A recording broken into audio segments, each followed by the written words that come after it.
Jemma, do you want to come out? Yeah, sure. All right. Just want to see them. Hand, just see your hands. All right, Jemma, at this moment, I'm arresting you on suspicion of murder. In this episode, we delve into a chilling and twisted tale, a story of betrayal, deception, and a deadly secret that remained hidden beneath the surface for weeks. Our case takes us to the quiet suburbs of London, UK, where in June 2021, a gentle, childlike woman named Mee Kuen Chong, known fondly as Deborah, suddenly vanished without a trace. Vulnerable and battling mental health challenges, her disappearance sparked immediate concern among those who knew her. Weeks later, the search ended in horror. Deep within the woodlands of Devon, Deborah's lifeless body was discovered, gruesomely decapitated, her head missing and her remains buried in a shallow grave. The person behind this shocking crime? Someone she once called a friend. This is the story of Jemma Mitchell, a woman with a polished exterior and a sinister agenda. When Deborah withdrew a promised financial gift, Jemma's desperation took a deadly turn. What followed was a calculated and cold-blooded murder, a grisly dismemberment, and a failed attempt to cover her tracks. Tonight, we unravel how friendship turned fatal, and how one woman's greed and desperation led to an unthinkable betrayal. Welcome to the Deadly Diaries, where we dive into the darkest corners of true crime. Deborah, originally from Kuala Lumpur, Malaysia, moved to the UK 30 years ago, where she eventually moved to Wembley in 2004. She was a widow who lived on Chaplin Road with her tenant. Deborah suffered from paranoid schizophrenia and was taking antipsychotic medication to manage the condition.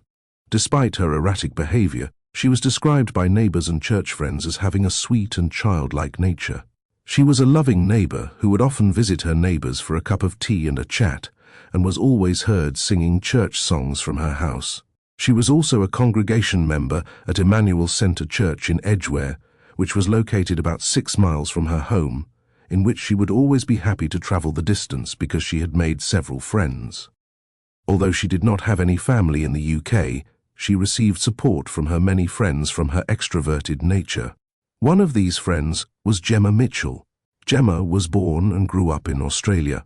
She was from an affluent family and was privately educated throughout her childhood.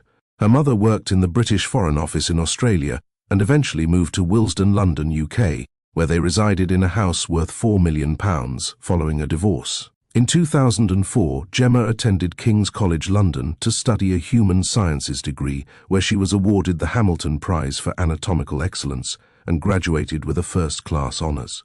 After studying osteopathy at the British School of Osteopathy, she returned to Australia, where she set herself up as an osteopath and relocated back to the UK in 2015. However, she was unable to practice as she was not registered with the General Osteopathic Council in the UK, so she moved back in with her mum to avoid any financial obligations. The property that they lived in was in a state of disrepair and had been owned by the family for several generations without being properly looked after. The property was in a severely poor condition and required renovations costing hundreds of thousands of pounds. Jemma and Deborah had built a very close friendship with one another. They were described as being inseparable and always together. After having been friends for some time, Jemma offered her spiritual healing services for Deborah's mental health issues, in a bid to make some money. This is where their bond grew stronger. In spring of 2021, Deborah's mental health worsened. She became obsessed with Prince Charles and then Prime Minister Boris Johnson, to the point where she would set her dining table expecting them to visit, send them personal letters, and believed she could communicate telepathically with them through YouTube. As a result, she was referred by the Fixated Threat Assessment Centre to her local community mental health team. Deborah became very vulnerable in this state, and Jemma knew she could exploit it for financial gain. On June 11, 2021, Deborah mysteriously went missing. It wasn't like her to just disappear without telling anyone. Her tenant was the first person to pick up on this, as they had built a strong friendship over the years living in the same house. They were also out together the day before, so he found it strange that she would not mention this. He tried to contact her, but there was no answer. He knew then something was wrong and contacted the authorities immediately, especially as Deborah's mental health was worsening. Soon after this, Jemma suspiciously contacted the tenant to let him know that Deborah had recently decided to travel back to Malaysia for a year to spend time with her family and to focus on her mental health. Deborah's tenant relayed this information to the police, and it didn't sit right with them. They began investigating this and found that there was no record of her booking any travel, no record of her spending any money from her bank account, and no CCTV footage of her even leaving her house. This made the authorities believe that there was foul play involved. 2 weeks had passed and there were still no sightings of Deborah. It wasn't until 16 days later, on June 27, 2021, that a woman on holiday with her family in Sulcombe in South Devon made the gruesome discovery walking through a wooded area of Deborah's decomposing body with a missing head. She immediately called the police. Emergency. Hi, I just found a body. Oh, go ahead, caller. What's your emergency? I just found a body. Right, okay. A body, is it? Are they breathing? No, they're dead. They look like they've possibly been there like a few days or something, with some flies and stuff. Right, okay. Bear me a second. Let's pop this on. Upon investigation, they found Deborah's missing head and identified that she had a skull fracture and that her head was removed by someone as opposed to something.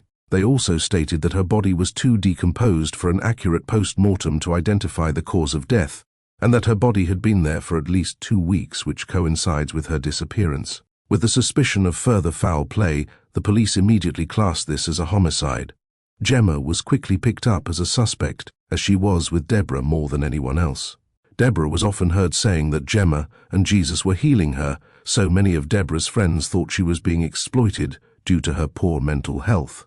This was exacerbated by their recent fallout in friendship over money about a week before Deborah's disappearance. This deeply intrigued the authorities, so they investigated the thought of Jemma being the perpetrator further. Jemma's house was in a dire state. Each room was full of old broken furniture, and it was overly cluttered and dirty. The kitchen was described as having rotten food all over, with paperwork covering the majority of the floor and worktops. In addition to this, the house was under renovation, with incomplete walls and ceilings and a barely working bathroom. The property looked like a hoarder's residence. The friendship began to experience turbulence when Deborah rescinded an offer she once gave to Jemma. Jemma requested money to repair her home, and Deborah agreed to give £200,000 to help with renovations. Soon after this, however, she decided to not go through with giving her friend such a large sum of money and instead advised Jemma to sell the £4 and enjoy the money, as life is too short.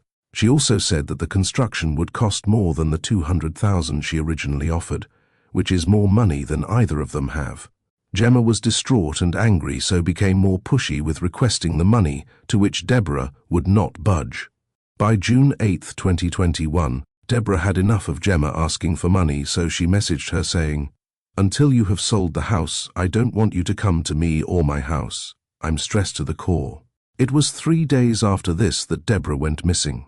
Unbeknownst to Jemma, CCTV footage had captured the majority of her movements leading up to and during the murder of Deborah. London has almost 1 million CCTV cameras, so it is a very difficult place to act in secrecy.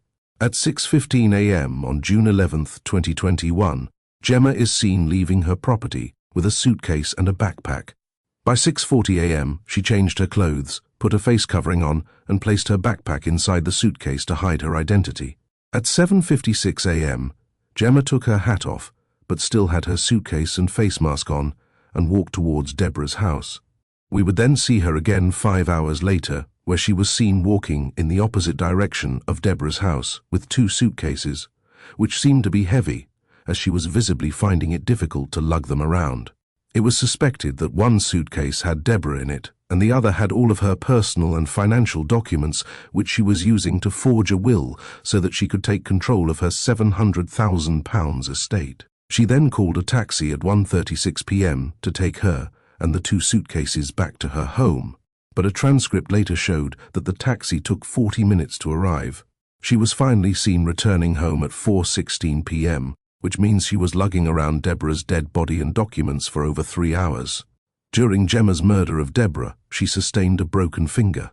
As a result, later that evening, she travelled to St. Thomas Hospital to be treated.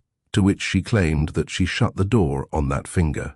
In the following days, Jemma tried to cover her tracks by sending emails to a missing persons charity and sent various messages to Deborah's tenant stating that she travelled back to Malaysia for a year to see family and work on her mental health. 15 days after the murder of Deborah, June 27, 2021 at 8:05 a.m., Jemma was seen loading a car with a suitcase outside of her house. This was a rented car that was booked the day before. She was then spotted a little while later entering a petrol station to buy some snacks on the way to Sulcombe. Once she got to Sulcombe, her car was spotted at 9:12 p.m, where it is assumed that she dumped the body.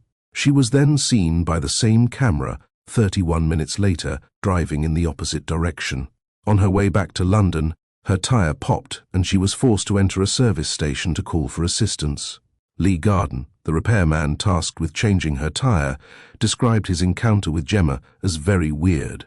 He explained that Jemma was severely distracted and kept telling him not to go into the boot of her car. In addition to this, she wanted to keep the old flat tyre. Lee also stated that there was an odd smell coming from the vehicle, which we now know to be the decomposing body of Deborah. Jemma then returned home, returned the car and threw her suitcase on the roof of a neighbour's shed. The next day, Deborah's body was located. It then took an additional 5 days to find her skull. Evidence towards Jemma was damning.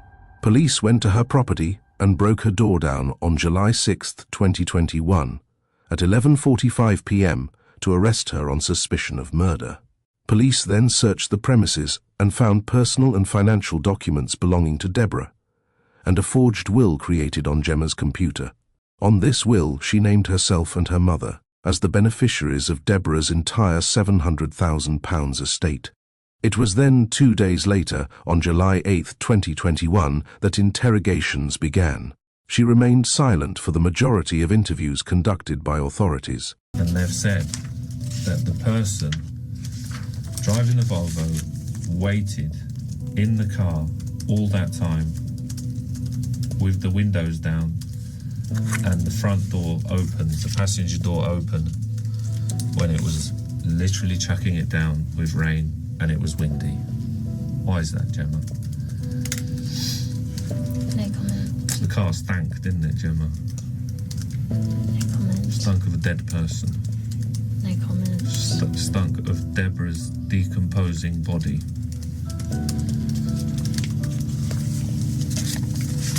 Is that right, Jemma? No comment. Trial finally began 15 months later on October 11, 2022, at the Old Bailey. She denied the murder of Deborah and declined to give evidence for her claim. Solicitors stated that there was no evidence to support the claim that Deborah's body was stored in the suitcase due to lack of DNA evidence and also no evidence of struggle at Deborah's house. The court was told that injuries to the skull could have been due to being pushed into a hard surface or a weapon, but no weapon was found at Deborah or Jemma's house. Despite this, the court had reason to believe that Jemma committed the murder due to the damning CCTV footage. They believed the reason to be financial. Then, after 7 hours of deliberation, on October 27, 2022, Jemma was found guilty of the murder of Deborah. This was the first convicted murder verdict televised live on UK television. She received life imprisonment with a minimum of 34 years. The sentence of the court is one of life imprisonment, and the minimum term of imprisonment that you will in any event be required to serve will be 34 years. You set off early from your home address, taking with you a large suitcase, which it was evident from the CCTV was either empty or had very little in it. You went by public transport to her address and you stayed there for over 5 hours. The suitcase that you had taken to the house was now very obviously full and heavy. I have no doubt that you had killed her whilst you were at her house, and absent any explanation from you, given that you went no comment throughout your police interviews and did not go into the witness box, I am driven to the conclusion that you went to her house that morning with that intention in mind. During Jemma's trial, Deborah's sister made a statement which said, "We still do not understand how she died. Did she suffer? This mystery will haunt me forever." The tragic case of Jemma Mitchell and Deborah Chong serves as a chilling reminder that even the strongest bonds of friendship can unravel under the weight of desperation. What began as a seemingly close relationship ended in unthinkable betrayal and fatal consequences. When personal ambition and financial pressure collide, even the people we trust most can become threats. This case underscores a hard truth. Under the right, or rather the wrong, circumstances, desperation can push someone to sacrifice morality, loyalty, and even the life of a friend in pursuit of personal gain. Thank you for joining us on this episode of The Deadly Diaries. Don't forget to subscribe, like, and share to stay connected with stories that matter. And remember, if you or someone you know is in danger, please seek help. Until next time, stay safe, stay vigilant, and never stop asking why.